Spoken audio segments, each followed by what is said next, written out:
Would you include Easton Cowan in a trade package going to Utah that had defenseman Mikhail Sergachev coming back to the Leafs?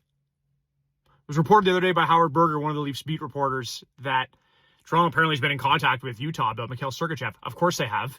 The Leafs are always in on everybody, regardless on if they're available or not. And when I heard this, I was like, it's interesting. I mean, what the Leafs really need is another forward, preferably a bona fide top six winger, a right winger, not necessarily another defenseman.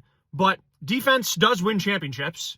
And Mikhail Sergachev would be one very sexy acquisition for the Leafs. I don't know if he is a bona fide 1A defenseman. There's very few of those guys in the league these days, but he's certainly about as close as you can get. He would instantly become the best blue liner on Toronto. You know, Sergachev is one of these guys that does everything really, really well. He hits, he blocks shots, he plays incredibly physical. He's a two-way, puck-moving defender that puts up a ton of points. He can quarterback a power play. We've been looking for someone to quarterback the power play here in Toronto, I feel, for the last 15 years.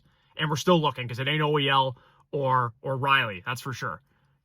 You know, Sergachev is firmly in the prime of his career. He's only 27 years old. He's got this nastiness to his game, this attitude to his game that is infectious. He's a dog come playoff time. You know, he's got the Stanley Cup pedigree. He fits that mold, you know, that we're trying to build here in Toronto under Berube, defense first. And he's also a lot of fun to watch, too. Like, he's a very silky guy that's just from a pure entertainment standpoint, you know, very fun to watch play hockey. But unless the Leafs have also been in contact with Gary Bettman about getting rid of the salary cap, I don't know how this makes sense, because Sergachev's got 6 years left at 8.5, and the Leafs have under $2 million in cap right now, and they've got to save money for McDavid next year. The only way this would work is if Riley were to waive to go back to Utah. And, you know, why would they do that?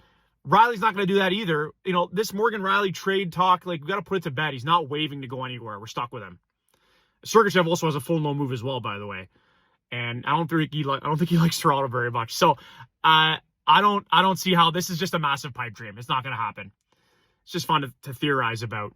But to my original question, if there was a package in place that enticed Utah enough, that was, say, you know, Cowan, you know, you'd have to throw some picks in. They'd want a defenseman, you know, maybe Carlo coming back the other way. I'd be hesitant to do that, but I'd be okay with, you know, giving up OEL or Benoit, I suppose.